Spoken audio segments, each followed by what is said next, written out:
This episode is brought to you by Lone Wolf Paintball. They are an amazing online supplier and have been around since the beginning of the game as Michigan's premier paintball field and paintball supplier since 1987.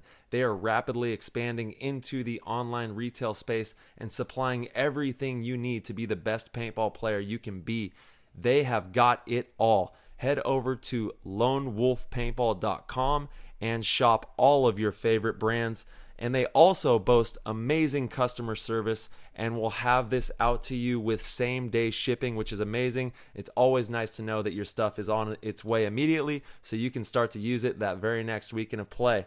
Check out their YouTube, Lone Wolf Paintball, and their Instagram at Lone Wolf PB, and stay up to date with all of their deals and sales. Play the Game podcast is immensely honored to have them on board, and we cannot wait for you guys to check out lonewolfpaintball.com and become a part of their community.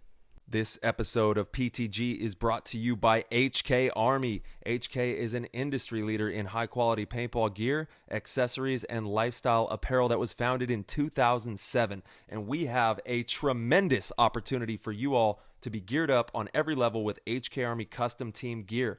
Whether you're on the paintball field or in the airsoft arena, take your game to the next level by using code PTG to get 50% off your custom gear design fee. And I don't think y'all heard me out there. That is 50% off, and you will be able to collaborate with a seasoned designer to create custom branded HK Army jerseys, long sleeves, t-shirts, pants, gloves, or headbands for your team with no minimum order quantity.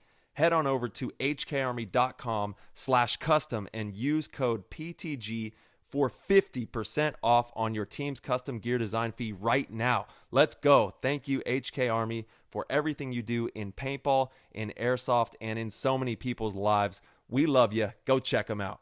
Thank you all from the bottom of our hearts for the tremendous support with the PTG show. If you are enjoying these episodes and want to help with the progress and development of this program and connect with like-minded, hungry paintball players, then head on over to ptgpodcast.com, click the orange Patreon link, and become a member of the PTG World Discord chat room. And now back to the show. What's going on, PTG Nation? Thank you guys so much for tuning in. This episode, we have the legend Todd Adamson, who is making waves throughout the professional paintball scene right now and paintball in general with the revival of Chicago Aftershock, one of the most iconic, legendary franchises in the game. They're back, and they're ready to win a World Cup this year. Without further ado, we're going to hop in the show.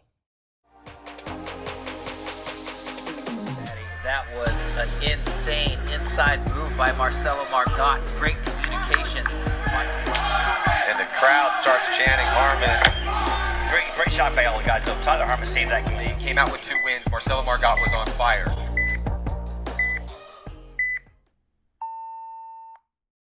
All right, everybody. We are incredibly excited for this show. We have one of the triple OGs of all time, one of the biggest names in the game, Todd Adamson. Sorry, my apologies. Making a huge splash right now in the scene, bringing Aftershock back. I mean, I even messed up the intro. I'm like a little bit nervous. We've got Todd Adamson in the building, one of the most legendary players that I was so fortunate as a young kid to get to play on my first pro team with. And now we're going to sit down and have a great conversation about some exciting stuff. It's happening. Hi, guys. What's up, dude? You want to take a minute for you guys to compose yourself? Yeah, get it together. We were doing fine before the recording button clicked, and then my tongue just wanted to swell up for a second. Dude, the solar flares off of Todd Adamson have been real, though. My light short-circuited for the first time in the history of the show, and I got to buy a new light. We were trying to get this thing dialed in, but we got the one and only, one of the most iconic names in the game who just revamped one of the biggest brands in the name. Aftershock is back. You guys just had tryouts this last weekend, so you've been busy. Where are you at right now? Where are you tuning in from? I'm in Fort Myers, Florida, in my hometown, at one of my management guys, that Tyler Stansel, that runs our shop kids, his menagerie of gizmos to be able to do this. Yeah, and he's got like the awesome backgrounds for the YouTube. Check that out. And Tyler's got a PTG tattoo on his calf. He's one of the ones. He showed that to me. When are you gonna get yours? And I was like, what's that? And he's like, What do you mean? You're up next. PTG. And I'm like, let's go.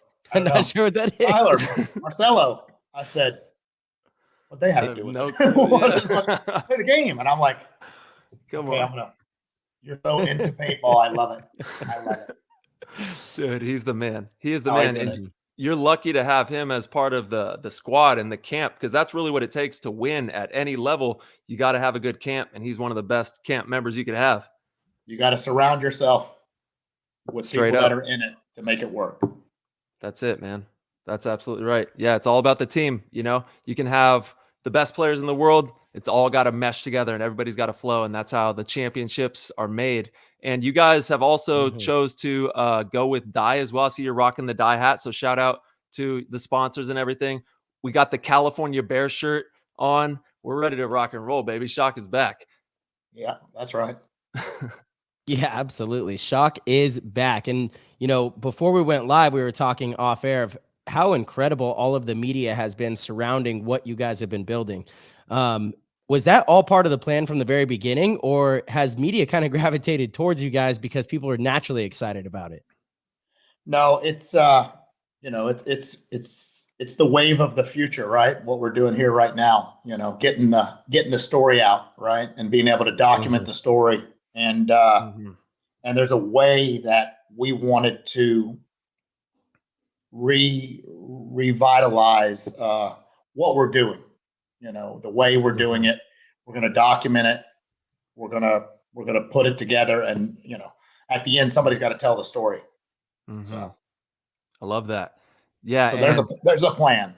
Oh, there's a big plan. I can already see it. The Netflix special, you know, paintball or whatever with Shock. There could be, who knows, you know, a bunch of cool stuff could manifest out of videotaping this journey of you pulling a professional team together and creating, you know, this rebirth, because it's really exciting. It's one of the biggest breaking pieces of news that has happened throughout the entire offseason. And there's been a lot of stuff that's happened, but to have such a powerful brand back and then have the tryouts that you guys just had this last weekend, which we got to dive into. You guys were out at X Factor having a grinder out there. Talk to us about the frigid weather and, you know, the fun that you guys were having out there at the tryouts. Well, first off, I was really, really humbled by the show of people that wanted to come and try out, right?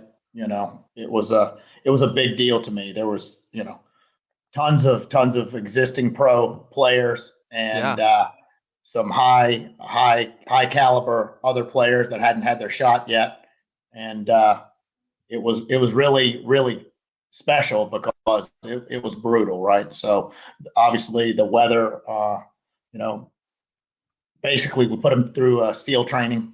That's perfect. You know, that's perfect. So we're gonna mentally beat down their bodies and put them under duress to where they have to perform at the best possible way they can, and see which one rises to the top. Yeah. What were some names? I mean, we got to talk about some of the people that were out there. You had Silos Cortez, LJ Parrish, Corey Hall. The names go on Thomas Kim, Clay Hughes, Keith DeVitt, obviously Slowiak. You had some of the Misfits, LVL players. There was a slew of people out there that were Ironman players. Ironman players, yeah. That's what I thought was so impressive is there were players that are on current pro teams that were like, I want to go to this Aftershock tryout because I want to be part of this. I like what I see. I want to be part of it. Well, you know, like I said, it was very humbling, right? So absolutely, people that's going to buy in to our system, because we're winners and we're going to win. That's it. All right. So for the people out there that don't know your history, I want to take them back. I want to dive back into the beginning. This is the first time we've ever had you on the show, and you were highlighting Tyler's menagerie of technology that you're able to use right now. So we want to make sure we get the most out of it while we have you here, because you do have one of the most powerful minds in paintball and in business. You're very intelligent when it comes to creating successful organizations. So that's going to flow over into the paintball realm as well, just naturally, because it's a part of the science and the buildup. So I want to go back and start from the beginning. How did paintball even begin for you in the first place? We moved to Florida from Kentucky in 1980. And one of our friends that moved with us moved down, and he had heard of it and asked me several times to go play the ultimate game, which was NSG, National Survival Game. And I just sort of blew it off a little bit. I didn't, I was like, no, I don't know what that is. And then when I was 13, he asked me, he's like, hey, we're going to go play. Do you want to come play? And I said, yeah, I'll give it a shot. And I went out, and it was, a guy with a service truck that set up on the side of the road, and he had all these, just ribboned off huge fields full of palmettos and thick brush and tires and barrels, right? Yeah. And made 2 bases. And there was a bunch of all older guys out there. And so and what was the age range like at that time when you started? It was all 20. There was no young guys, right? So there wasn't kids. There was just I was the youngest kid I saw out there at any given time. My buddy that took me was 20 years old, friend of the family's, right? So yeah. But they were all sort of like doctors, lawyers, or kids that weren't in college. So 25s to 28s to 50s, right? Yeah. And it was expensive. It was pricey, $175 a case for Nelson 2,500 round tubes. The tubes are 10 round tubes in 10 round boxes. And in there is 25 in a giant, it's as big as this desk, right? It was a huge case of paint. And then you slid them on these little holders all over you. And you had either 12 gram, or if you got there early enough, the guy had Constant Air, which was a 14-ounce skinny bottle with a big thermal valve on the front that was on the bottom of a stock of like a little rifle or a little converted Nell Spot or whatever, right? So so the PGP and the Nell Spot 007, the 2 originating guns created for paintball, which was created for the forestry division to mark trees with oil-based paint or mark cattle in the in the Wrangler industry stuff. Yeah. So but the paint was a huge ball, and it was orange, yellow, or they had red, but they didn't use it in paintball because obviously they couldn't tell the difference between being hurt and actually a red paintball, and it was nasty, right? So oil-based paint's way different. And like I said, the ball was, what's an average ball now? What's the regular size of today's ball? Like 8-9, somewhere in there. 8-7. No. I think paint's gotten smaller. It's like 8.2, 8.3 probably. It's gotten continuously smaller, right? So so whenever you could get your own barrels, right? And they made barrels for newer guns in my Evolution. I got a 695 barrel. That's all I ever used. I never had to change a barrel, never changed the size. They came up with all the different deals about, we use these different inserts because the balls are different and you want it tighter so you get more efficiency or it shoots straighter. I just shot hard. Right? I just shot hard. That's all that matters. Forget it. Yeah. Send it. Just shoot hard. Shoot hard. That was the deal, right? So I'm at the field and there's these guys in there, and I was like, hey, how do you know if this gun's shooting straight, good or whatever? And they took it, and physically the guy looked, and with his gun, he shot and broke a beer bottle. He goes, that's the test. And I was like, huh. And so he shot it fine, and it didn't break it. And I was like, hey man, fix it. And so he turned it up or whatever he did. Boom! It blew the beer bottle away. I was like, damn. I think he's shooting hot. Perfect. No such thing as hot, baby. Yeah, that was the right speed. It's very simple. Wow. If I shoot at you and it gets there faster first, I win. Boom. That's it.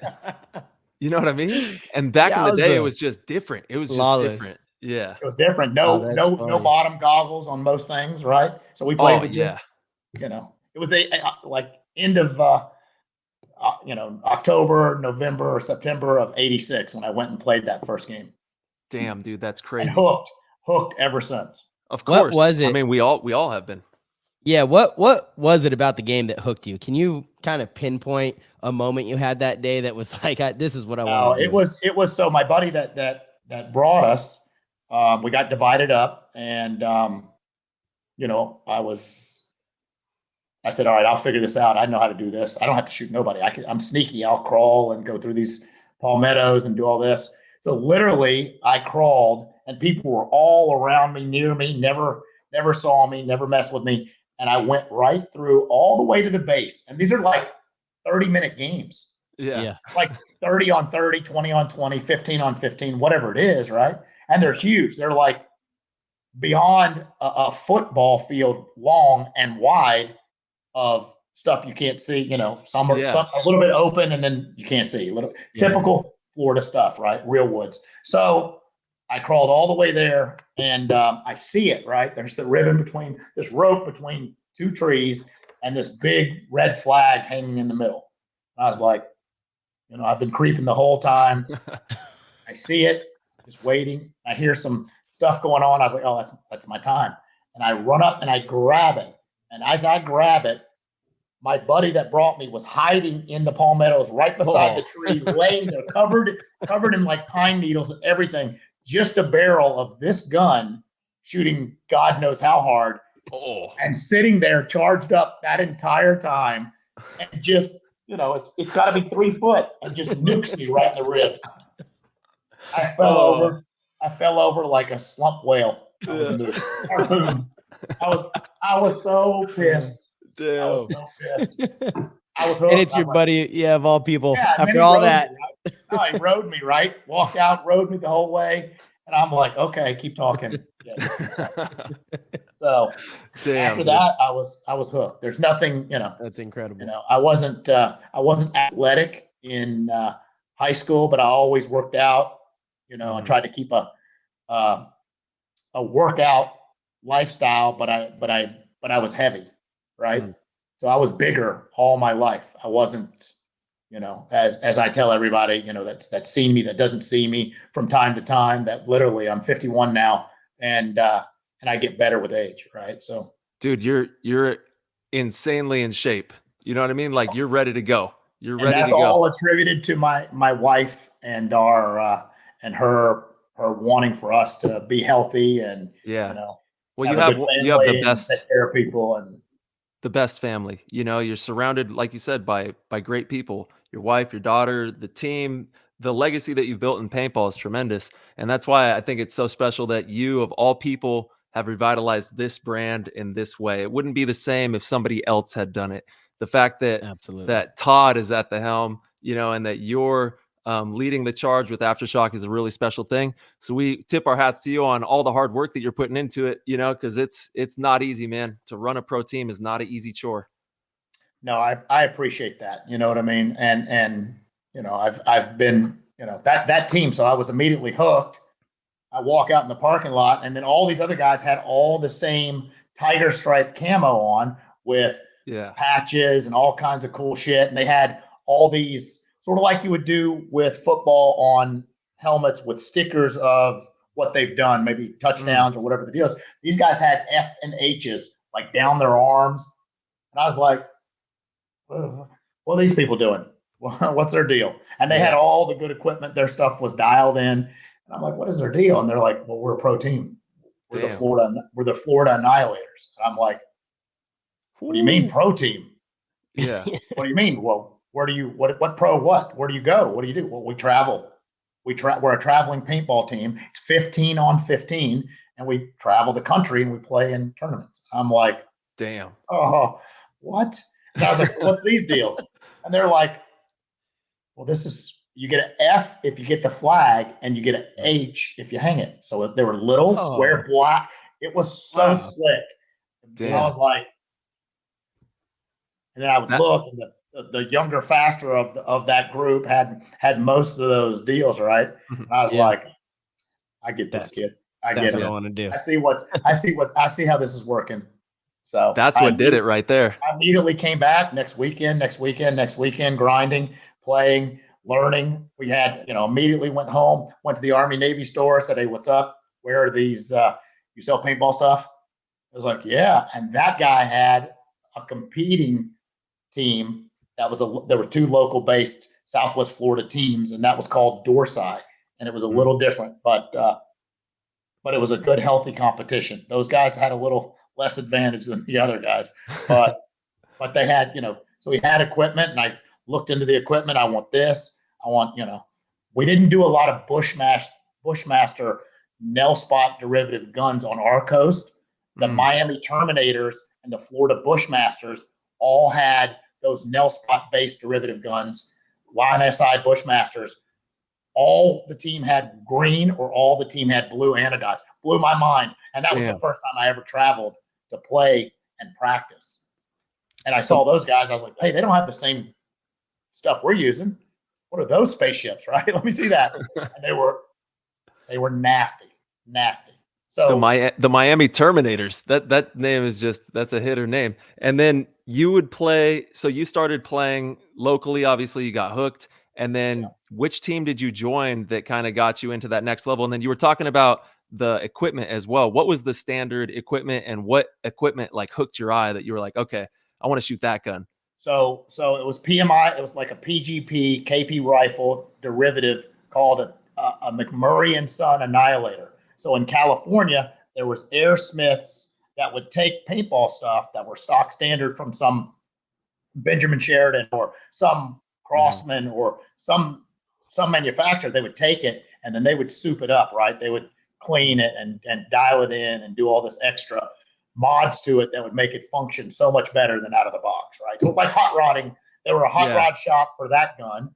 And Aaron Carter, who was a very good friend of mine that just passed away. Yeah, rest his soul.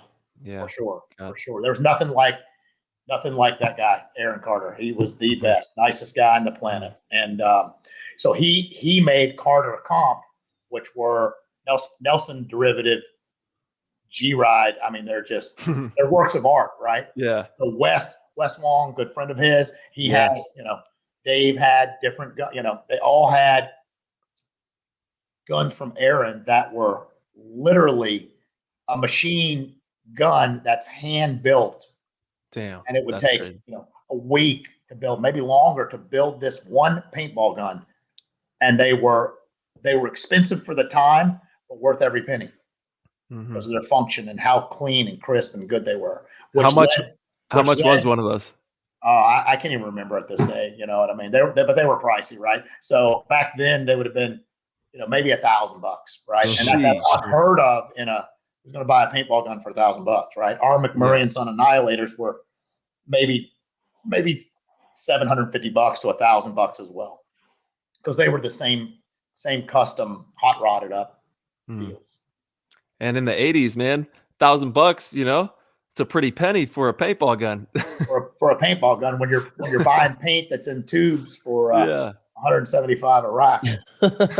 That's crazy, man. And then what was your first really big competitive team that you got on that got you into the pro ranks or got you seen by the pros and then start that journey?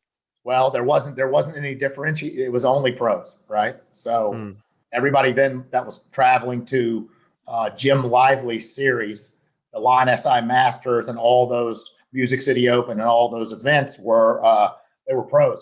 There wasn't really divisional or it was only amateur and pro. There wasn't amateurs at that time, at the end of 86, 87, 88, but they started splitting it up. And as paintball got more popular, Deborah Dion did the Three Rivers, the Pittsburgh International Amateur Open, right? And all these different events started adding amateur classes. So, and I got on the Annihilators. I practiced and I would show up and I started just giving it to those guys. And because I sort of got it quicker than most, right? I was more aggressive and I would shoot a lot, and as opposed to sneaky, just snipey, that kind of stuff. I was like, no, that don't work. I can see you, buddy. I can see you. I can see you in the ghillie suit. I can see you in the camos. And I know there's one guy left, and there's only one hedge of palmettos left that nobody went by, and it's behind the flag, and I know you're in there. Yeah. The motto has never changed. You got to bomb the field. You got to make sure you're shooting a lot of paint. A lot of paint. That's right. You miss 100% of the shots you don't take. So. Yep. Apply pressure. That's wild, Todd. Obviously, I knew when I first got on the Ironman. That was in 2006, mid-season, so Chicago Open. that you're one of the old school guys, but at that age, you don't really have this concept of time, not as much as you do as you get older, I think. I didn't realize you've been playing since mid 80s, now when I say this, I'm like, well, I thought maybe he was playing since like 2000. That doesn't even make sense. It means only 6 years, but like when I was a kid, like that's how it felt. Sure. Wild though. It just, it all makes sense. I remember the amount of wisdom that you brought to the team, which was imperative to you, Saransky, Ryan Williams. I talk about Ryan Williams a lot because he was just so crafty and unique in the way he played and didn't always look the best. And, actually real quick, Tom, I'm going to share a story because I do a lot of coaching now. I have for the last probably 7-8 years, a lot of coaching with teams, and I'll go to a practice and watch them play, and I'll ask players, who they like playing with on the team and where they like, this and that, and get opinions. And there will almost always, especially on divisional teams, there will almost always be this one player that doesn't quite look fundamentally sound. He's not young and fast, but he plays the game well. He plays the game well. He's smart, intelligent, plays for the team, and is really valuable to the team. But the younger kids, they don't see it, right? And they almost always like kind of ostracize that player. And in my mind, I go, you don't realize how valuable this person is to your team. You're wrong. This is the most experienced one that's like helping you win games. And I learned that, and I always bring it back to you, Saransky, and Ryan Williams. I hope you don't take that the wrong way, but when I came onto the team as a young kid, paintball was kind of in an evolution at that time to where it was all about athleticism, or at least people were trying to make it about that, and about, always shooting left-handed. Let's be honest. You didn't really love to shoot left-handed. You shot however you wanted. There's no reason why would we even have to do that? If you're really good, listen, you've got something really good at life that you're good at. You should probably just stick with that, right? Yeah, sure. It's a ribbon field. It's fine. I'll chase them. I can stay right and chase them all the way around. Where are they going to go? I can't even argue. I remember seeing you in like this middle Dorito in the middle of the field playing both sides in like a 1-on-3. You're shooting right-handed, and then you're going fakie the other way, and you would just win a 1-on-3 for us in a casual X-ball match. And I'm sitting there like, man, I was just so wrong. I was just so wrong and naive in what I thought a good paintball player is supposed to be or look like, And ever since that era with the Ironmen, it just has changed me in my approach or belief in like who can really help a winning team. It really has. I carry that with me to this day. And I tell the story of you, Ryan Williams, and Saransky. Less so Saransky. It was more you and Ryan Williams, because Ryan Williams would be like in the most unorthodox positions under a Dorito sometimes, like not even with both hands on a gun. And he would pull off these crazy low body situations, And it was like the amount of knowledge that you guys possessed as paintball players. So impressive. And you see that today as well. There's players that may not look like they are the fast player that's going to get to the snake and shoot 3 people, go down the field and win games that way. But they do so much for the team that helps them win games that you need to recognize it. You really do. And it just doesn't get recognized enough. Anyway, I love it. I think it's hilarious. Dude, they still call it the poopy. If you shoot someone with the gun like that, boom, you just got done up solid. Because I've seen you pull out countless points in the most unorthodox way. Totally. And it's because you know what they're going to do. You're already reading your opponent. You have a really good understanding of how to read the field. So are you going to be coaching as well? I know Todd Martinez has stepped in to help with coaching. And then are you guys going to be coaching the team together, or how's that going to work? Well, first off, I'm here for your guys' entertainment at all times, whether it be a play style or whatever. So Stop it. I'm glad that works for everybody. Oh, yeah.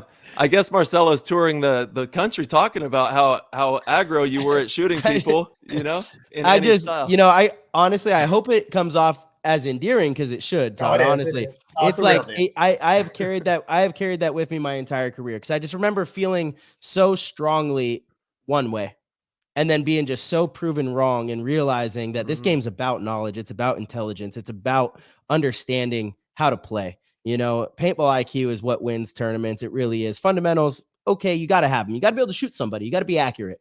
But all the other stuff, this game is about IQ, and you guys, you had it. You absolutely had it. And so it's a great teaching moment for me when I have these young kids that I look at them now, probably the way you guys looked at me, these young punks that are like, I don't want him on my line, blah, blah, blah. I'm like, he's the best one on your line. You don't realize it, but he's the best one on your line. Actually, you do want him on your line. That motherfucker's going to win games for you when you blow it, like, so it truly has like shaped a little bit of my career, and I just felt like I had to share it. Thanks, buddy. Mm-hmm. Mm-hmm. Yeah. So back to the original question. I want to know more about the Aftershock legacy that's being built right now. And let me just be the first to say that Todd is one of the best people, best coaches, and I love him with all my heart. I'm going to miss him. I'm never going to forget all the things that he's taught me. And my heart goes out to him and his family. And I hope nothing but success for them all and you guys. And I'm so curious to know if you guys are going to be like kind of co-coaching with each other, because I think that could be very powerful, or if it's just going to go to Todd. And then, like, obviously you have such a sharp mind for the game. All of your information weighs so heavy, and I know you're going to be a part of the fabric as well. But I'm sure that, Todd is going to take the reins and make sure that these guys have their heads on straight and that they're ready to win tournaments. Well, Todd came out to Texas to help me, right? So he came out to do me a favor and take a look and talk to me and see what we're doing. Todd and I have a very strong relationship. He was on the team 2002. Yeah. And right. So he's an Aftershock. He knows he knows what the deal is, right? And it's hard to explain that, because unless you've been in it and lived it, you don't really know it.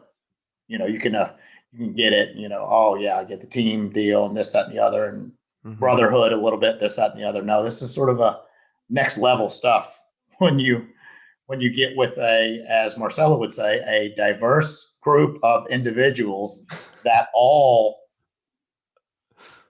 had no specific craft that they were particularly the best in, but all brought the best out of the others. If you understand what I mean by that. So we don't know if Todd's going to be the coach or not. But we're in discussions in the situation. So I tried to coach, right? And some people say, so Gretzky made a comment about coaching. I always butcher it, but in a nutshell, he's one of the greatest hockey players of all time, right? Yeah. But when he went to be a coach for hockey, he was the worst coach that was ever a coach. How could that be, right? He's the best player in the world, because his mindset and his translation to what he's trying to convey for a player to do or to understand is 2 steps ahead. So you're expecting that player to get what you're saying, and then the other two to put all that together in some kind of form or fashion. Now, I'm not saying I'm the greatest paintball player in the world, nor the greatest coach. I am a terrible coach, I feel. But dude, I'm right there with you.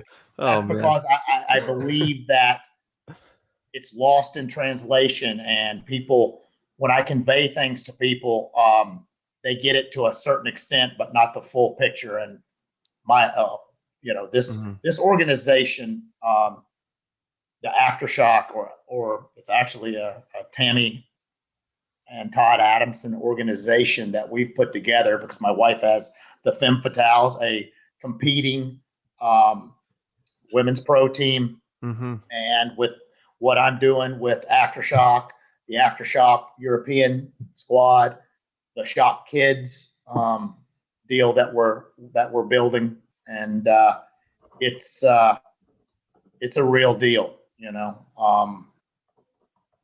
So yes, it is. When it comes to the, we're still putting the pieces together. We know the direction we want to go. We just want to make sure that it's the right foundation straight through. Of course. Foundation is everything. It's incredibly important not to rush this part of the process, because you'll never regret taking a little more time, but you might regret pulling the trigger on something a little too soon. Todd, I want to kind of jump back in a little bit to get the Aftershock background of how you went from your first pro team, how you got discovered by Aftershock, how that all came about, and how those, I don't know, early 1700s went. Yeah, that's right. That's right. I'm blown away that it was 1985. We had candles. No, we had candles. It was fine. We had candles. It was all good. Nice. So I played with the Florida Annihilator, started traveling at the events, and we did real well. Music City Open, we took a third. It was really, and that was, I believe, still 15 man, and then it reduced to 10 man, and then we kept going and competing, and then I created a team called Rage. So the guys on the Annihilator, since it got condensed and the game started evolving and getting faster, and more complicated, needed dedicated players to keep the sharp edge. Those guys couldn't do it, so I kept the 5 Florida Annihilator guys that were the youngest that came that I had brought into the group, and I took the 5 best Florida Terminators, and we created a team called Rage. Right, so it was 5 Spanish guys from Miami and 5 or 6 guys from Fort Myers, and so West Coast of Florida, and we started traveling and competing. And the very first year we won Chicago. Damn. I believe it was the very first year. We traveled overseas. So before you guys or anybody even knew that it was cool to go guest on a team somewhere, we traveled Australia 5 times, South America 7, 8 times, Europe 10 times. I filled up 2.5 passports playing paintball. Damn. And how did the team fund it? Like, how were you guys getting to these places? Everybody paid their own way, and we were all in, right? We were young, and there was tremendous sponsorship. There was sponsorship. We had Crossman, Benjamin Sheridan sponsored us, so we had some of the biggest deals that were ever in paintball before anybody else caught up, right? So we had some backing, we had some good help to make that possible. But a lot of guys just they bought in, and they traveled, they did it, and it was the real deal. I'd never change a thing in my life, and I've had opportunities to do things differently.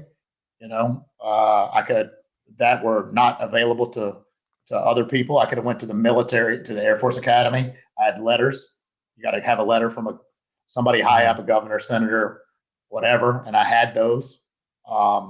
And if you go to certain of those kind of things, if you're the last in the class that falls out, as soon as you're out, you're making $500,000 in some very good job somewhere, because that's how vetted and prestigious those deals are. And I stayed in Fort Myers, went to a community college so I could go play paintball. And I played paintball consistently almost every weekend for like 7.5, 8 years straight, other than a holiday or a birthday or a death. That was it. I played paintball. And that's why you're one of the godfathers of this whole thing, which is so powerful, man. And you're one of the first kid like pros too. Like, you were running around with these grown folk, playing paintball tournaments. And how old were you when you first started doing the circuits? No, that was it. I mean, immediately when I was 13, once I played those first games, immediately went every weekend after that, Saturday and Sunday, grinding, playing all these just walk-ons, going and shooting up all the dudes in the good camo. And then eventually they're like, "Hey, so you really want to go? We're going to Sneed Island this Sunday to play the Jacksonville Warriors." I'm like, "What's Sneed Island?" Well, it's an island. It's an island off of like Bradenton or Sarasota area, and it's just a little island, in the middle, whatever. And they have a paintball field on it. and it literally was so badass, so crazy. And I was like, Yeah. I don't know. I got to ask my mom, but yeah, I'm in, whatever. Yeah, I'll be here. So we'd meet in North Fort Myers, Florida at like 5 a.m. and 15 guys would meet and we would drive up, get there, stage, and get it on and play paintball all day. Hooked. Oh, hooked. So good. So good. And then I was, started understanding, well, if this is the field, why don't we run way up here and get all these big good things before the bad guys do? And they're like, whoa, no, we should, we're all, the other team, when they break out, it was 15 on 15, you'd run for a minute full rip and you still wouldn't see anybody. I'm like, whoa, like Jerry Braun's fields, right? That's New York, crazy. huge. Ponderosa seems like a mile long, right? But that's the whole thrill of the deal. I mean, it was taxing, but it's so good, so fun. It's still so much fun to watch it on the live streams. They have the Woods Ball events, they have the Hyper Ball, these huge 10-man events that they've been throwing, and I think it's really engaging. And I would also love to see like the best in the world of the NXL like play huge 10-man events. I don't know if that'd even be a possibility, but I think it could be really captivating to kind of come full circle, because that's how I started. My very first World Cup was a monstrous 10-man World Cup in 2001 or 2002, somewhere right in there. And it was the one where Jeremy was out in the woods, doing work. And doing that work. that news spread like wildfire. I'll never forget being like there at that time. And I'd been playing for a few years or a couple of years, but that's what hooked me was Hyperball 10-man. And then it's gradually gotten a lot faster and to the 5-man format. And it's amazing to play. I mean, truly one of the most captivating formats we've ever created for paintball, because it's nonstop action. But I also think that there's some possibility. It's almost like 10-man might have been too early. There wasn't the technology to like capture it, because there's so much gold in these big games as well. It's like I was talking with one of my buddies and talking about how paintball's like a story, and in a 10-man format or a 15-man format, that story is drawn out a little bit more. It's I love paintball, right? I love it. Nothing else I love more than paintball. And the 10-man allows so many options, right? So that's when paintball IQ really comes into play. When you got a bigger chessboard, you got more moves, right? And condensing it down to X ball and to what we play today, I love it. I love any form, but 10-man's more true to my heart, because a lot is left to chance in 10-man than there is in turn. The buzzer goes off and two on each side are getting ripped, right? So it's just priding myself on outsmarting people. That's the trick. Yeah. And people are predictable. People are humans are predictable, and they'll always do sort of the same thing, and they'll always do what's easiest for them. So if you can understand that, I preached this weekend at the tryout. And I tried to explain we're you could be the best snapshot and left-handed, whatever, and all that bullshit. Right? I don't do you no good if you get rope-a-doped and fucking I'm not there, and you come out and I'm standing beside you and ear-hole you, right? So that's the trick. It's the making a player do something. It's only got so many options, so you just let them fall into the trap. Make them do what you want them to do that plays to your strength, and you win every the choir time. here. I feel like that's my style right there. So, yep, and that's why you guys won titles. Take us through like the crazy memorable moments of winning world championships, because there's some of the most timeless stories. I've watched them on VHS tapes when I was young, like repeatedly until they burned out. I know the history, and what you've done for the game is going to put you in the Hall of Fame without a doubt. If you're not already there, you deserve to be, because like you laid the foundation for so many people out there. So walk us through like those crazy times of building the that Shock name to the clouds? No, so just to finish up, I had Rage. I just built them. We just won a major in, I think, the first season. If not, it might have been the very early in the next season. And I end up playing Aftershock, maybe at World Cup or something. But there was an interaction, and it was against Rennick. And I thought I'd shot him and, sort of bunkered him, and I didn't. And he fucking shoots me, and I'm like, fuck. No way. Yeah. I'm like, no way. Yeah, no way. And then we come off, and later, he's like, he got my number, and then he reached out because that was the end of the season, right? And he's like, hey, I want you to play for us. And I said, I just created and was going to build a powerhouse of a team. And it was very, very difficult for me to do. And I let them know. I gave them the full reins and told them, and they carried on and they won other majors without me as Rage later on, which then I gave the name to Chino to use, because the guys in Fort Myers were sort of retiring, and Chino created the Miami Rage team that still is out there grinding today. It's ran by Art, one of my good buddies, and Art, and he's the man. So so I jumped on Aftershock the very next year, and I think we started blasting and winning immediately. What year was that when you got on board with them? I'm shot out. I'm too old to remember.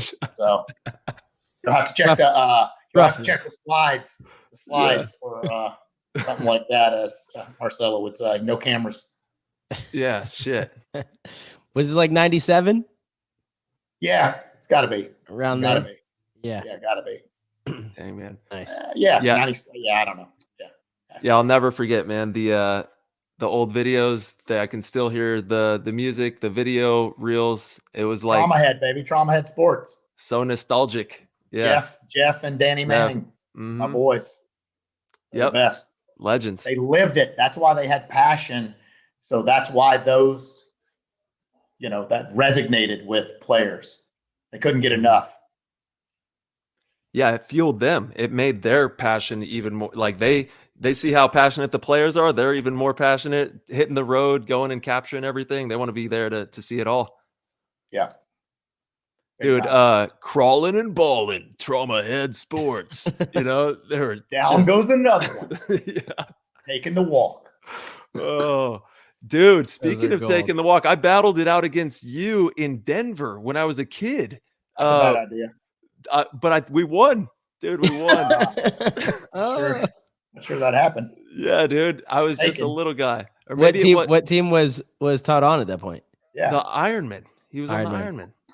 Yeah, in Denver at the Mile High Stadium. Maybe you were Mile High Stadium. Yeah, we made it to the finals. Yeah, I wasn't there. You weren't on that squad. Yeah, I wasn't there.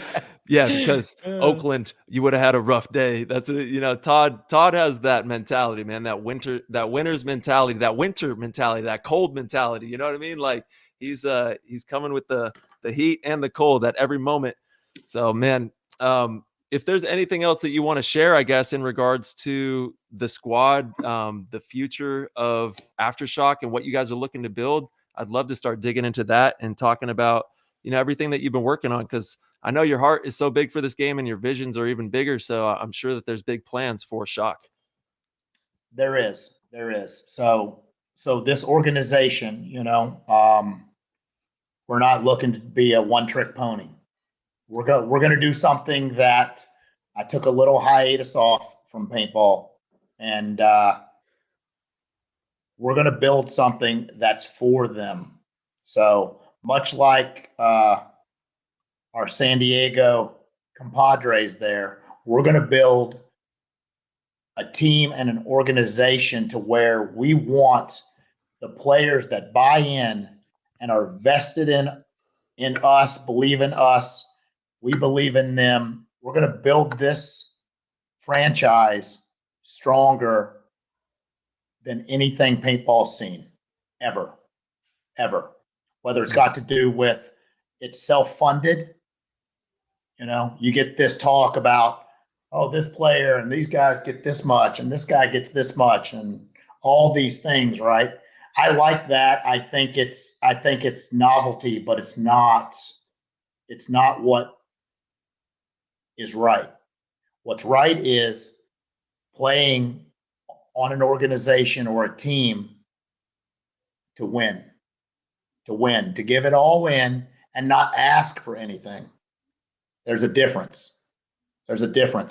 And then what you win, you own. What you win, you earned. What you win, you keep. You understand what I'm saying?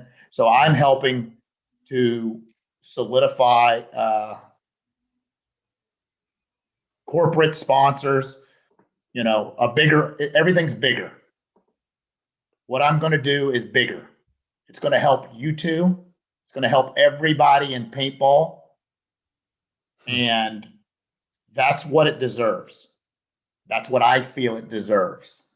So that these people don't, they have to have some respect for not just, well, if I don't get this, I'm not playing, I'm a little bit old school, if these guys win, they keep it. I'm not in this for me. I'm in this for Aftershock and to build Aftershock to be one of the strongest names in competitive paintball again. And that's what we're going to do. And it will take me a day or it take me 10 years. There's no difference. But the way I'm going to do it with the business strategy to support these guys is going to change. It's going to change the game. I know a bunch of kids that used to live together near a beach somewhere, little shitheads that grew up. And when we lost World Cup to Dynasty, I looked at them and I said, I hope you can maintain and do what we did because you've got the heart and the fire for this. You understand? They're the kids, Oliver, Alex, you know what I mean? They have the fire. But I said, I can't wait till life catches up. That means you have to grow up. That means that you can play paintball like I did, or some of my guys did with me. You're like, well, hey, how'd you do that? How'd you afford that? How'd you whatever, right? We made it work. But eventually you get a wife. Eventually you get kids. Eventually you got to get a real job, a house, a mortgage, a car. Real life catches up. And that's what I said to them. I said, because they were 10 plus. Marcelo, how old are you? 33. Yeah, so I'm 51, right? So that's 18 years. So we'll say Alex, I think, is 38, maybe 40. Oh, 40, 41. I think they all just turned 41. There you go. So they're 10 years, right? So it's a 10-year spread when that happened, right? So if they're 18s or 20s, I was 30s, right? So I was you then. I was you then. But I had a wife, I had a kid, I had responsibility, I had jobs, I had business, I had, financial obligations and all kinds of stuff. And I said that to him. I said, hey, it's different. If you can manage all these things and still maintain that level of competitiveness and win, that's the real goal. And boy, did they. They really made me proud. They are by far the best thing that's ever happened to paintball. Not me, not my story, not Aftershock. What they did and how they've maintained, right? Well, they're not 51 yet, so I'm just still watching. They've still got a little bit to go, but they're a class act, their organization. Mm-hmm. And they built their organization to self-support in an industry they love, so they don't have to worry about their players with life catching up. Hey, I give you a piece of this franchise. I'm giving you a piece of this destiny. This is what we're doing. This is the goals. This is our outlook. And this is how we operate. And this is what we do. And it's amazing, it's amazing that their vision. It's impressive. But I'm going to run it over like a fucking steamroller. So fuck it. Yeah, it is. It's almost it's kind of an anomaly. There's thousands and thousands and thousands of teams that have tried to replicate that, and thousands of teams have failed. It's one of those things that is an anomaly, I think is the best way to describe it. But it's a very smart anomaly. Once again, it's awareness. It's making the right moves at the right times. It's doing the right things. And you have to have, like we started the show with, you have to have a great group of people, all with a common vision and a common goal working together. And if you can do that, you can create amazing things. And it sounds like, there's a big vision of making sure that, like you said, the players that are involved with Shock are going to be taken care of. You're going to have a place that you can call home, that you can build, that we can grow together and have a common vision to try to win tournaments like you talked about. So talk to us about, this tryout, because that's your team's future. You just had this major tryout. How did the tryout go? What was your sentiment? And I don't know if you want to share any players that have made the team or how the team is going with building or any of that information. But some standouts, anything. Yeah. There, like I said, there was a nice mix. Some international players came and showed up. And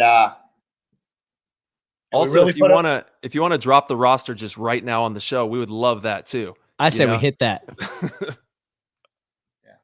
Look at him. I say we hit that. Probably not. We can go with like a starting 5, He said, we go with a starting 5. Good, huh? I mean, I don't know why we wouldn't. The best is yet to come, boys. The best is yet to come. All right. So, the tryout was good. X Factor had a couple of new guys in their mix that were there. One guy I put there, Ryan Hosky, very, very good player. He's going to do miraculous things for them this year, and I hate it, so I'll have to fucking fuck him up too. He's from the Killers, right? Yeah. Yep. Yeah. Shout out to Ryan. Good job, bud. And Stencil, a friend of Billy's from NYX, maybe, and he played lights out as well.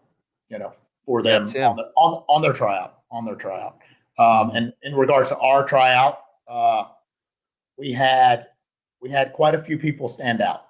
So we've got a nice group of players that we're currently trying to decide on, and we're going to finalize that in the next moment.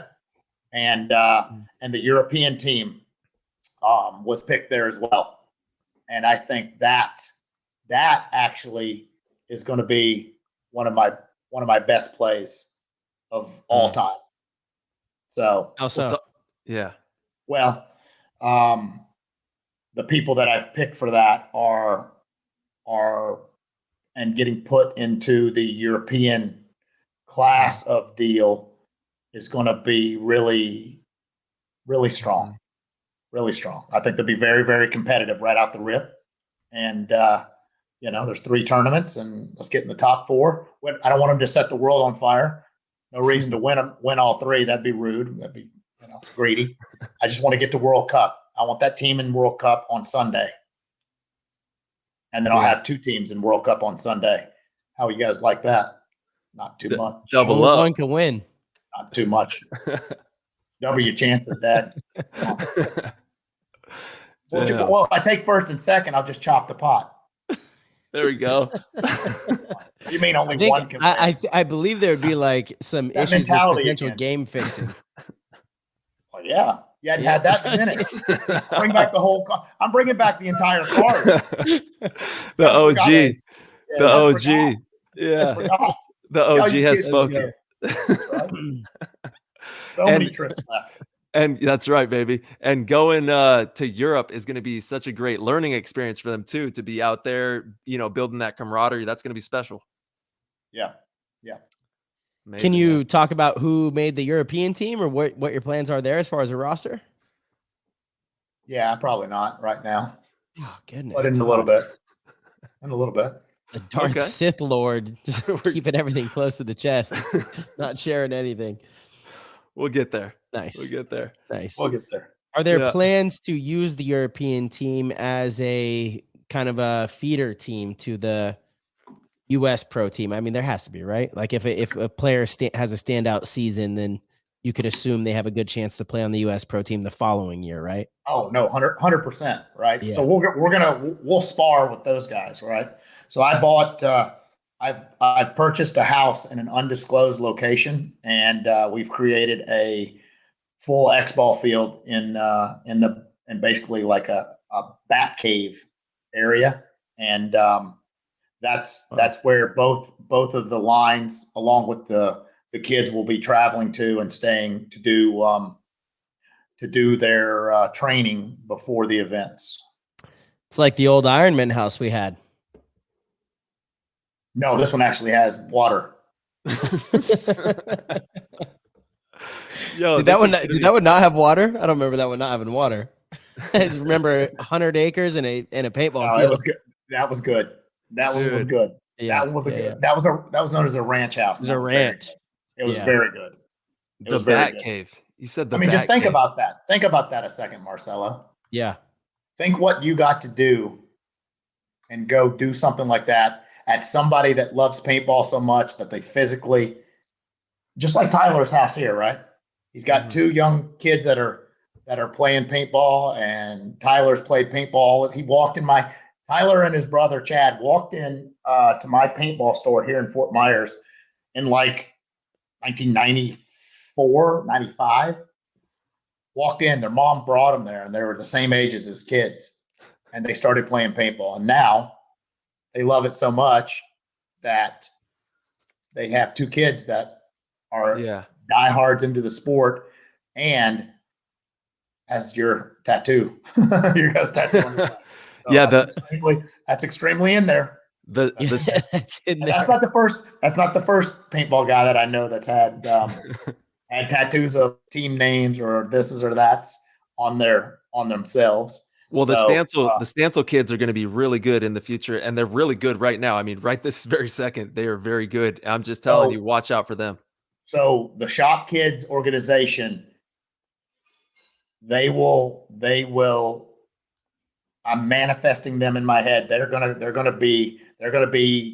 advance to probably a semi-pro line for us in the future. Absolutely. In a quick minute. And this is going to be tremendous for their development. For me, I turned pro when I was 13 with Bob Long, and I would travel out to Bob Long's ranch every weekend from Modesto to Oakley. Yep.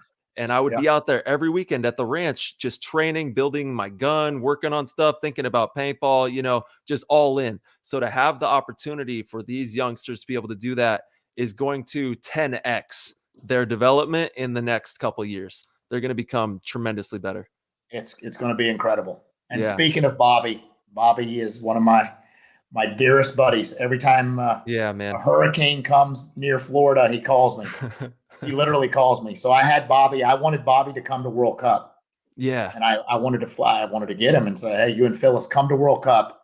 I just want you to come to World Cup. Yeah. Just come. Damn, it'd be so special. You don't have to do nothing. Just come and hang out. Yeah. That's how much these people, even though they were, he's the ultimate fucking mastermind of the field.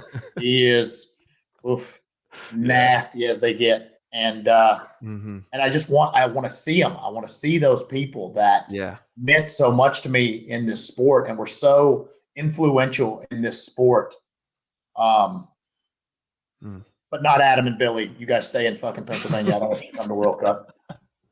Hey, we got to get Bobby Long back to a World Cup. Let's rally. We got to find a way to make that happen. It would just be so special to see him at a World Cup, And I saw him a couple years ago. He looks like Gandalf the Great, full white, you know what I mean? Long hair. The man. He's the man. He's the man. He is the man. He's a wizard. He has truly turned into an absolute wizard. And I know he's still up in the mountains working on stuff. And that brain just doesn't turn off. When you have a brain that creates the way that Bobby's brain creates, you know, he's up there creating. I know he was working on bows and all this kind of stuff. So he's still having fun up there. Oh, he's the Grim Reaper of all animals. Fuck, he's killed everything there is in the planet that might kill us. He would make all the teams sleep in the room of death when they would come visit. Oh, God. Bobby.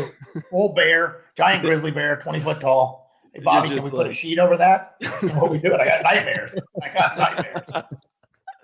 It was crazy. It was just different. Just different. Yeah. Oh, for sure. Oh, my God. It's funny.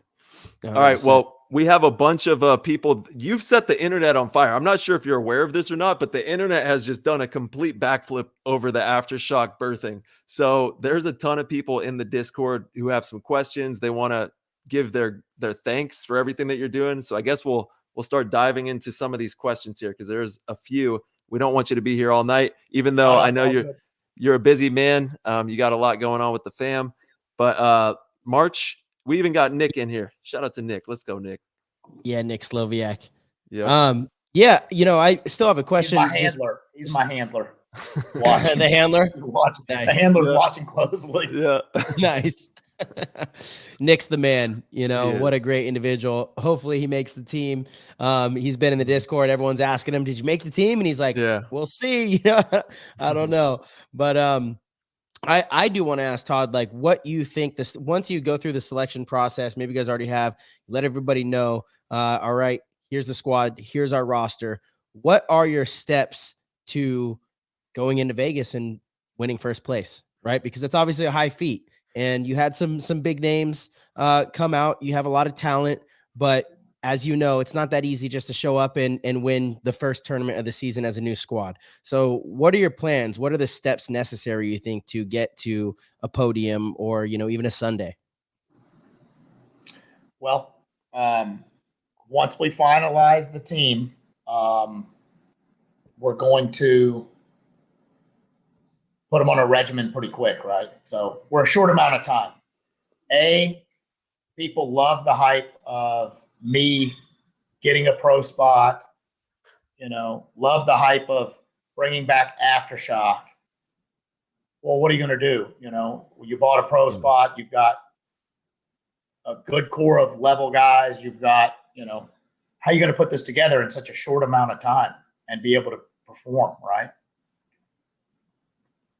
And then all of a sudden, you know, other players and other opportunities are popping up. And everybody's like, I can't believe how are you pulling all this off? And it really aggravated me a little bit. And I was like, you think I'm wasting my time here? You know, everything that has happened keeps miraculously getting better for the outcome. And everybody's like, I don't understand how you do it. I don't understand, you know. Well, it's the opportunity, like I said. Opportunities don't come when I want them. But when they do arise, I act on them. And we're going to have a very, very competitive team right out the get. And we're going to train. We're going to have some private training sessions. We'll be in Vegas. We'll practice layout drop that Friday in Vegas. And we stay all the way through until the show. So in figuring out exactly,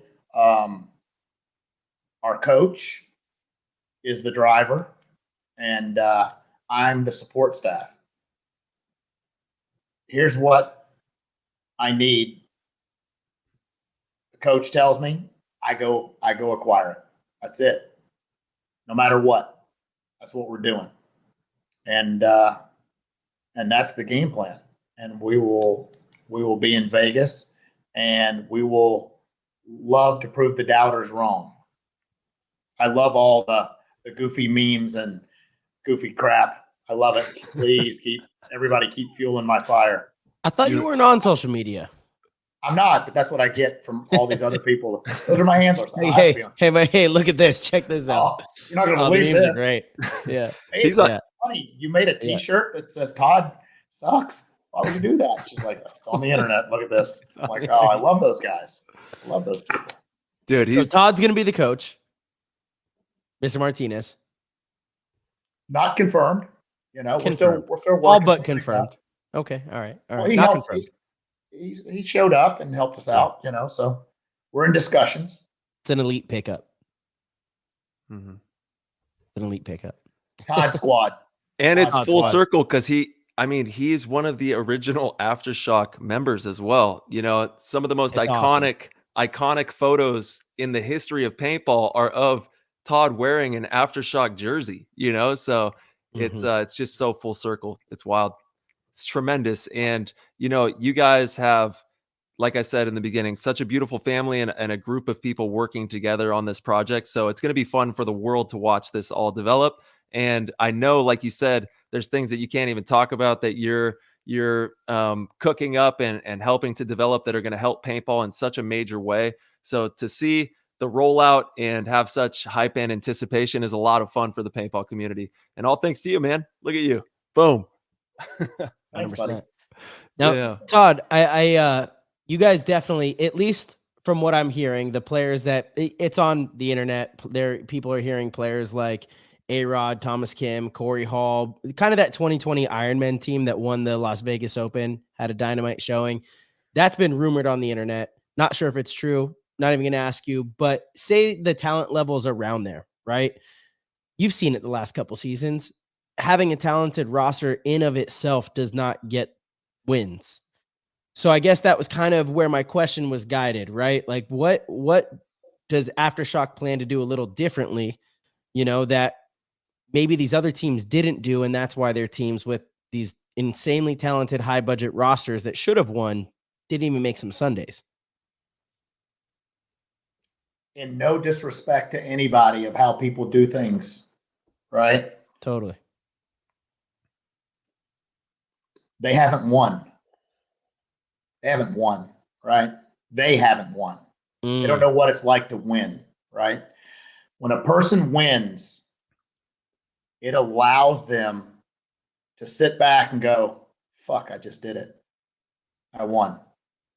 You go to the airport, you get on the plane, you sit there, you can't, your energy and enthusiasm and excitement is flowing like crazy.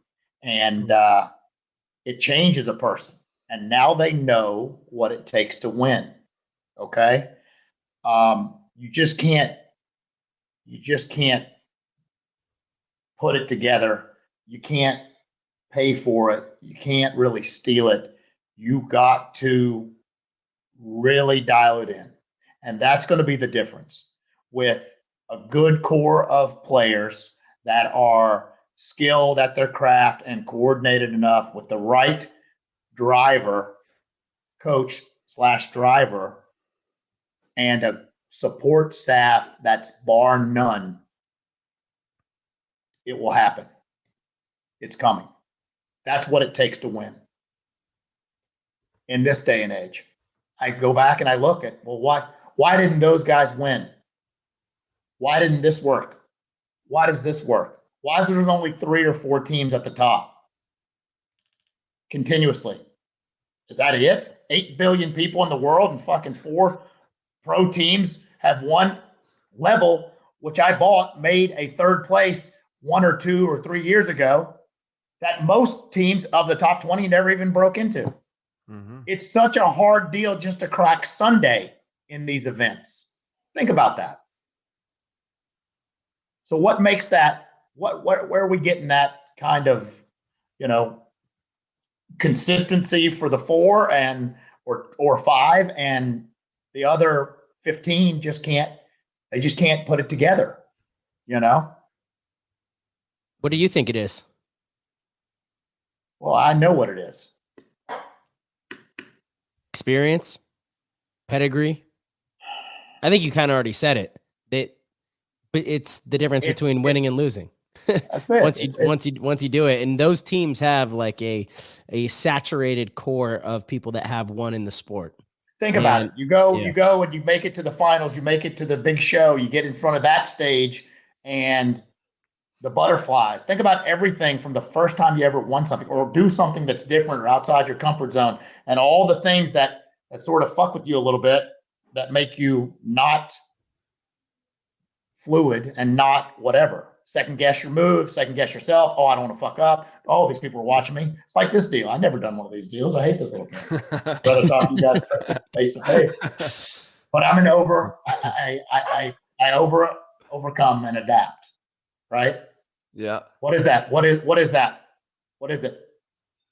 What has he got? It's I don't know. My freaking dog. She's barking over here. I've got the girlfriend's dog staying at the house right now. She's just staring at this damn you bring it up? Put a little bow tie on it. I'm trying to. She's Get it in the show. She literally came and sat next to me, and she's just barking, and then I go to grab her, and she backs up and barks. All right, I'm gonna grab she's disappointed at your fucking performance on here. Your performance on here. Can you hear us? No, but he's gonna find out.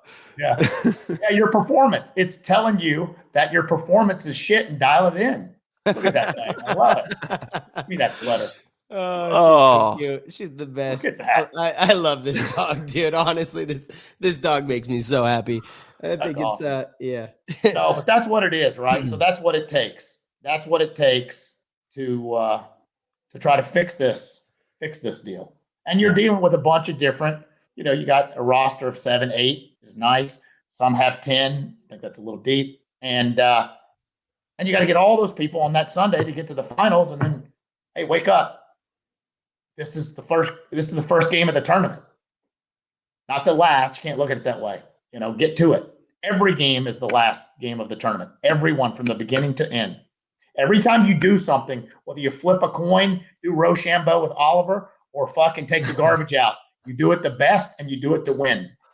Yes. Winners win, man. That's I couldn't agree with you more, Todd. It's something that is so important and imperative to sports, success, business. It doesn't matter what it is. If you want to achieve the highest level in anything, that mindset of winning is exactly that. Doing the best you can in every single thing you do. That quote, "How you do anything is how you do everything," is a very, very relatable thing to winners, right? If you half-ass most of the things in your life, and you're not going to be able to just turn it on and be 100% just because you want to win the paintball tournament. No, it's a lifestyle. It's the way you act. It's the way you wake up. It's how you believe. It really is. It's the way you think about yourself. It's a reflection of what you believe in yourself. What are you gonna give to the world? What kind of product are you gonna produce? Is it worthy? Is it 100%, or is it half-assed? If it's half-assed, well, you're in the 5th, 6th, 7th, 19th place range in whatever you do. Doesn't matter what you do. Winners win in everything they do. Successful athletes, they have success in all sorts of other aspects of their life as well. It's not just in sports, and it's because they approach it with a certain mindset, dedication that is, you're not going to beat me. It doesn't matter what it is. I'm going to be persistent until I get what I set out to get. You can't quit on it. And that's why I really like what you said. It doesn't matter if it's 1 day or 10 years, no difference, right? The point is, eventually Aftershock is going to be the dominant team. That's your goal, your dream.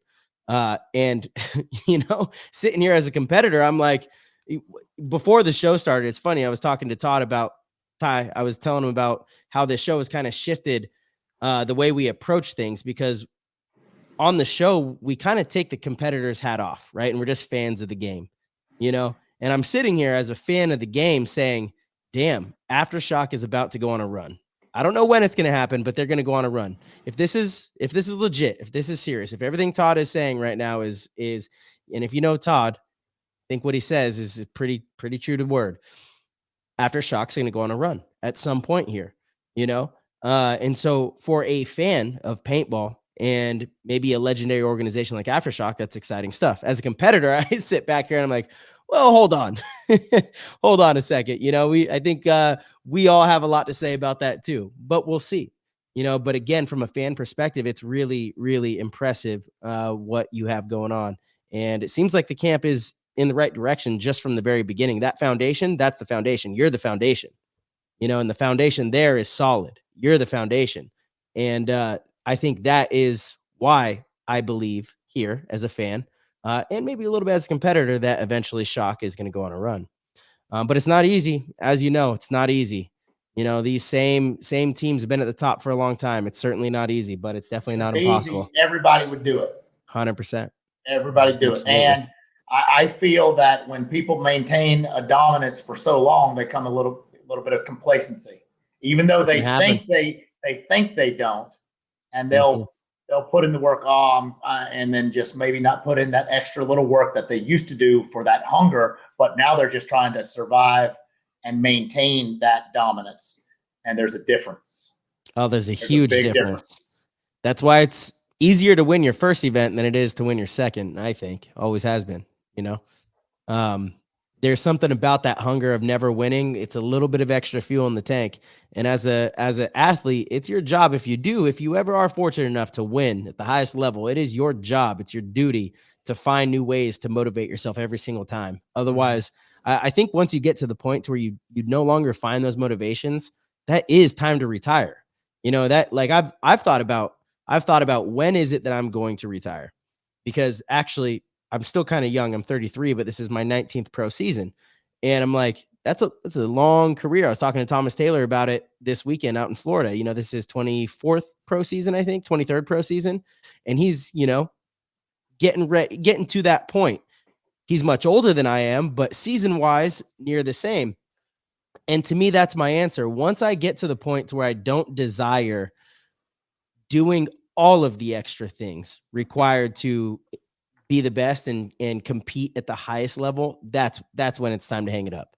Right? To me, I don't even know that it's necessarily about when you're not actually producing as much as you used to. It's about that desire. It's about that fire. Because I think with that fire and desire, eventually, you know, maybe you'll go through a slump, but you could get out of it.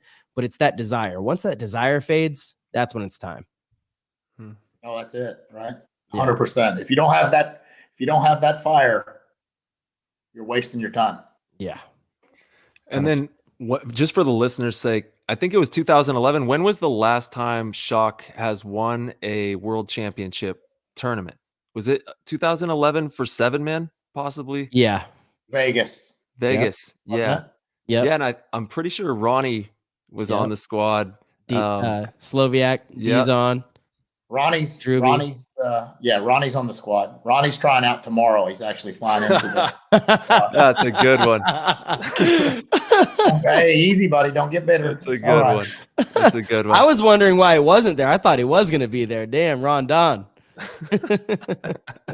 He gets a pass. He gets to come to the second level tryouts. Yeah. Okay. Well, when are those? I mean, Vegas practice. Yeah. Boom. Perfect. No, man, Ronnie is a class act. We talk about classy paintball players. The dude has work ethic, and he goes above and beyond, like we're talking about. Yeah, Daisy's crazy. Todd, we're gonna dive into the Discord questions like we were supposed to a minute ago. But hey, this one has the most votes. Like everybody wants this one asked, and it's from one of the OG goats of the Discord, JStew704. I mean, you got to give us something. But he says, Todd, drop the full Shock roster exclusively on PTG first. Pretty please. He says, my man says, pretty please. I know. I don't know where he lives, but I don't know if he knows that don't really work these days. I mean, that's nice. It's a nice way to ask, but he's on the East Coast. He's in like Pennsylvania or something where they're just as mad as you guys are. When you're in Florida, you guys aren't mad. You guys are happy. Yeah. How's the weather been out there in Florida? It's nice. It got cold, so it was cold over the weekend. I went to San Antonio, and the guys at Legacy that all had the big practice up there, it was 40s on Sunday. Mm-hmm. So it was about even on Sunday. Yeah, and it was bad for us on Saturday. Saturday was the rough day in San Antonio. It was 29 and never really moved from 29.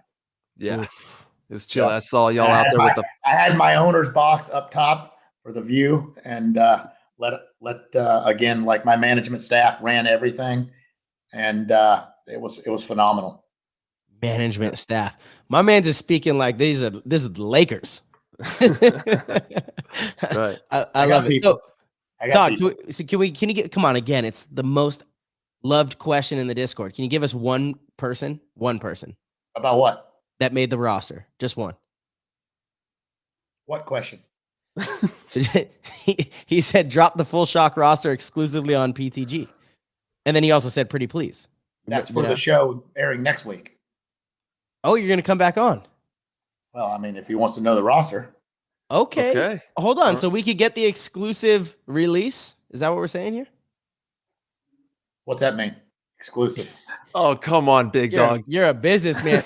Well, it means that we get it first. We don't have to be exclusive, actually. So you could release it anywhere else you'd like, but we get it first. That dog side eyes me. Look at it. Side eye. It's actually a lazy eye. This poor dog looks in two different directions at all times. Pissed. Oh, I like that. I don't mind it. She's like 13. Leave her alone, man. Piper's I old. like it. I'm down with it. I just was saying it was side eyeing me because I want to answer that question. Piper knows. You've got to see the YouTube because it's too funny. Oh my God. This dog just sitting here like she'll just sit next to me, staring at me, barking. Like, okay. Oh God, that's so good. Now. It's happy now. It's happy. Todd, you're the man. Oh my God. All right. Wait, so one player? We can't get just one. Just drop one. Just one. Nope. He's good. I like this. All right, Oz. Todd's good. He is. Osborne for this. We got nothing. Osborne for this. Todd, what does Major League Paintball or pro teams need to do to bring in more outside sponsorship, maybe more notoriety, things like that? They need to get out there and go to work. That's what they need to do. They need to fucking figure it out how, right? You got to get yourself in a position to get in front, get a seat at the table in front of the decision maker. And that's it. Doesn't matter if it's your local taco shop that you guys go to every Saturday and Sunday after paintball. Hey, can you help us? We're religiously here, and we're a sports team, and we've got this kind of viewers, and we've got this kind of stuff, and it's business. So, we can do stuff at our field and try to bring people here. And if you can support us and help us, in any way, we can put you on the jerseys. We'll, hype your internet traffic. You gotta hustle. Yeah, you gotta hustle. And no offense to anyone in paintball, nobody's fucking hustled. They have, but they haven't. And there's been opportunities, and there hasn't. And then let's think, well, why'd the Dick Clark thing fail? Well, why'd this fail? Why'd that fail? Who's this? Who's that? Who's this? A kid from Kentucky moved to Florida, played a game of paintball in 1986. Bar none, hooked for life. Every player that plays it is almost hooked for life, other than when life catches up or something impedes or this or that, deviates them from this game.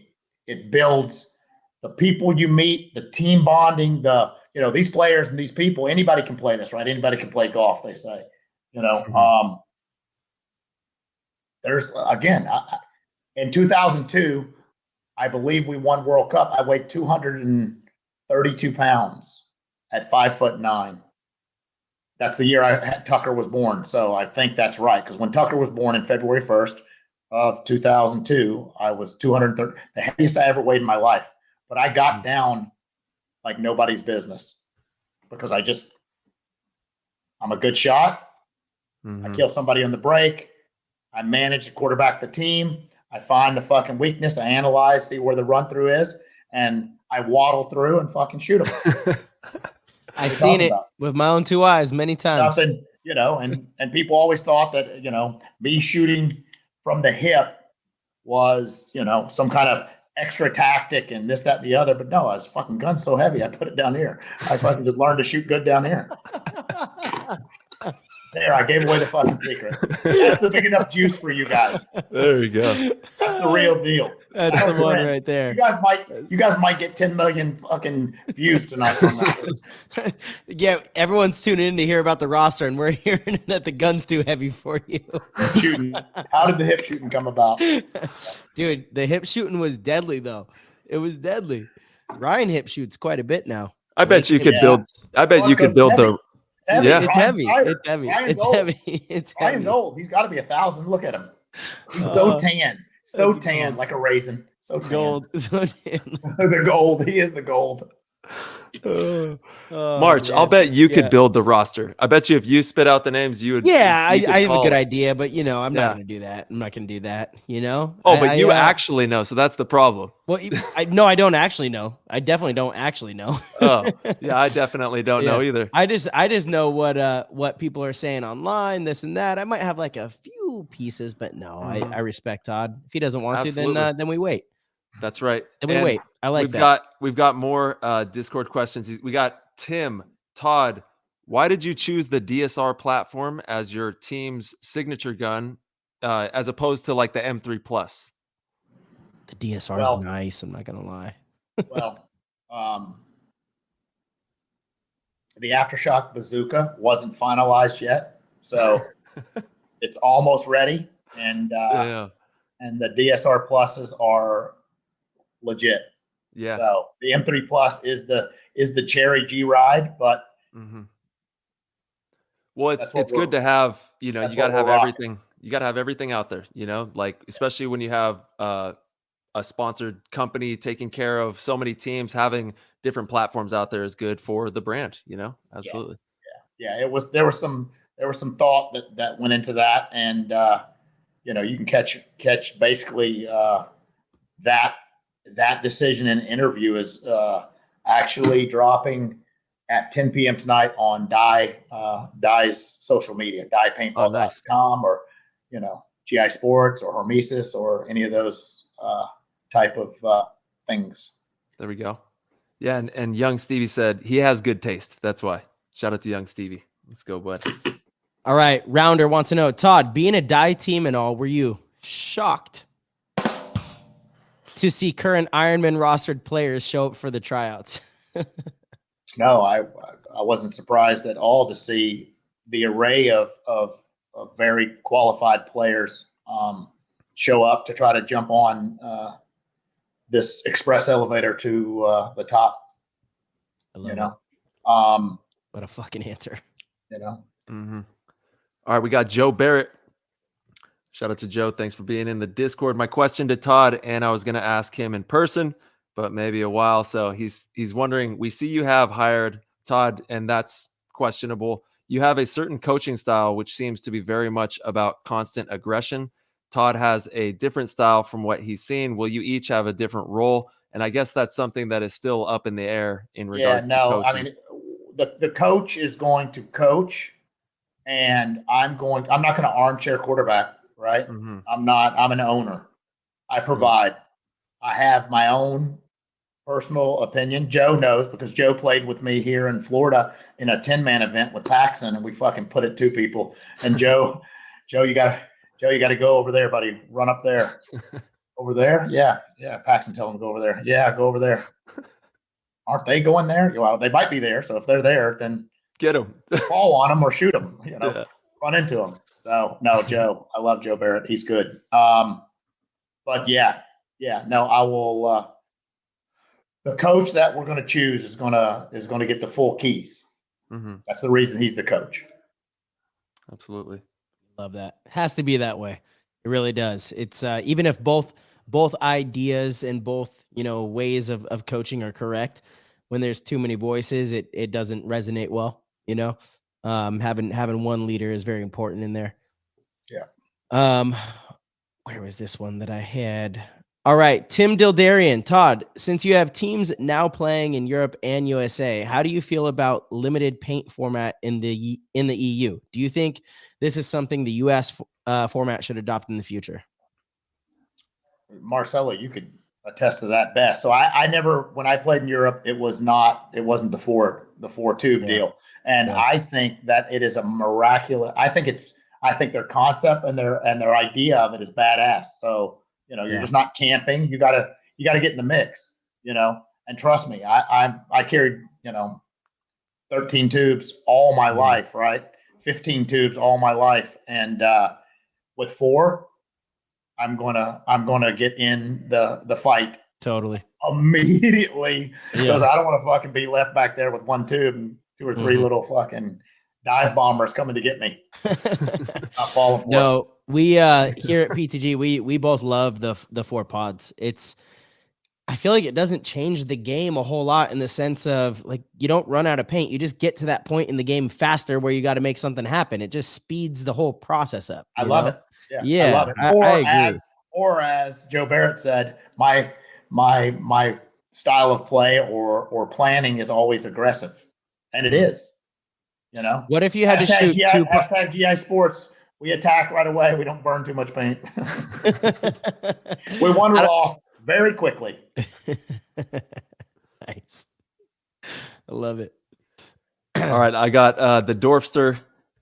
He would like to ask you, what is the biggest catalyst for jumping from helping your wife and daughter with the FEMS to going back in full speed with everything and revitalizing one of the greatest camps to play the sport? And huge shout out to everything that you're doing in women's paintball as well. Not, in every brand of paintball for the youngsters, you got the shot kids. So you're really doing it all, man.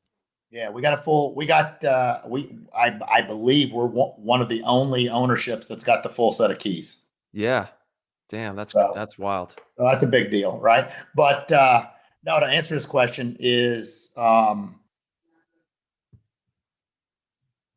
it's just something, it's a piece that was missing, right? I'm there and I'm totally vested and focused on helping Tammy and the Femme Fatales, do the best they can. But at the same time, I'm always looking over my shoulder saying, where the fuck is Marcelo and fucking Tyler? And I can hear all those screams late in the day. And we also have a 10-man team. So we have a 10-man Aftershock team at Vegas. Vegas. Nice. Yes. At Vegas, because there's an ICPL. Yeah. Right? Hell yeah. Again, we got all the keys, right? We don't want to leave those guys out. And they'll play 7 and probably the 10-man amateur event there as well during the time. So outstanding. So to answer his question, yeah, it's just if I'm there, all I'm in. I'm in it. Yeah, we're in it. We're in it. Mm-hmm. So, and we love it. That's it.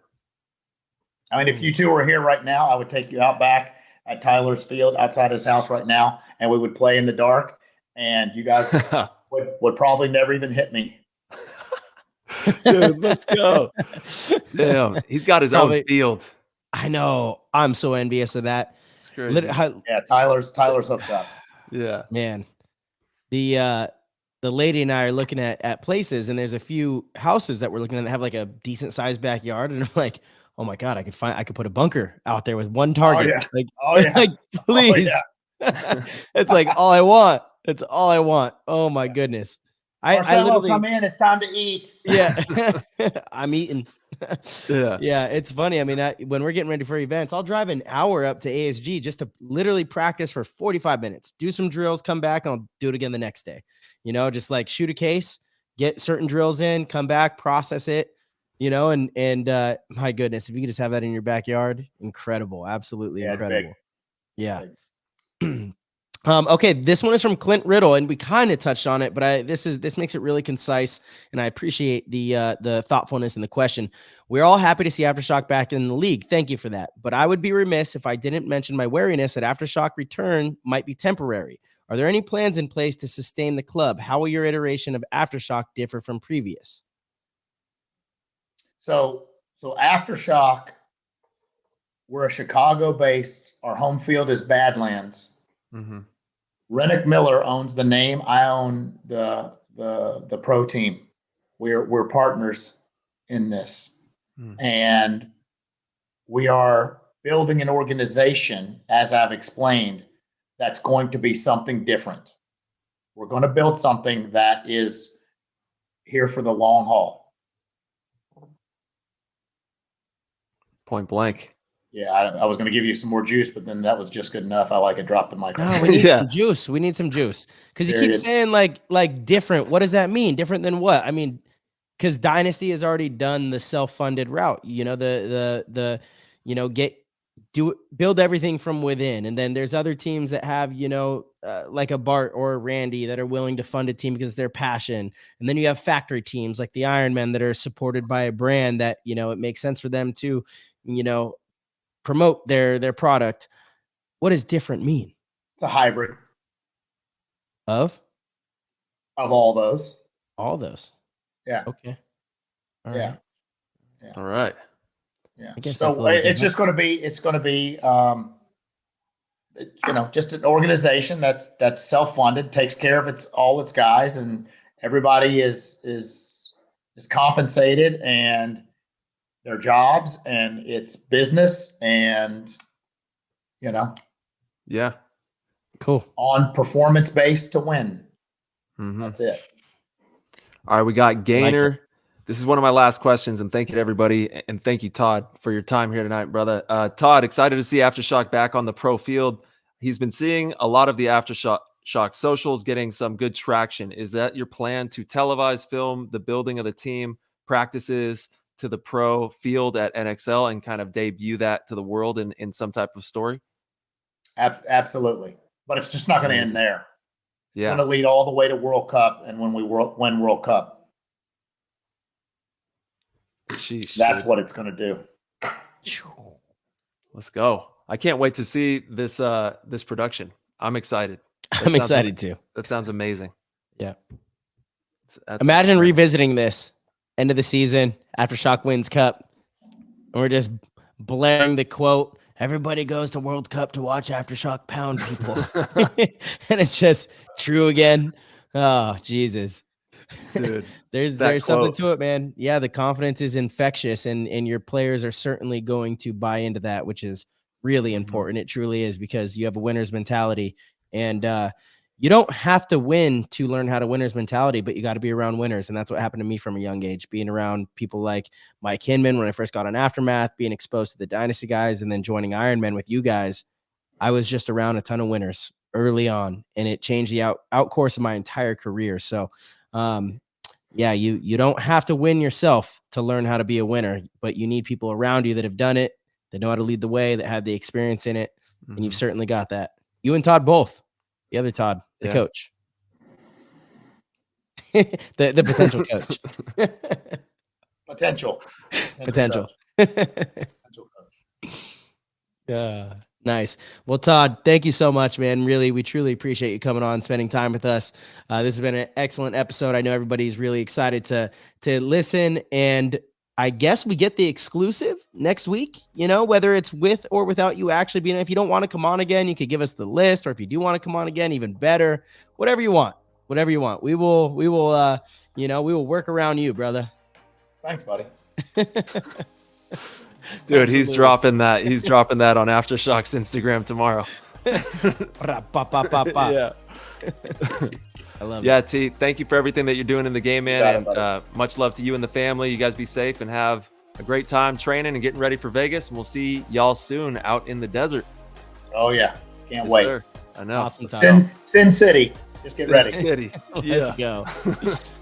All right. Hell yeah. Have a good night, brother. Peace. Thanks, guys.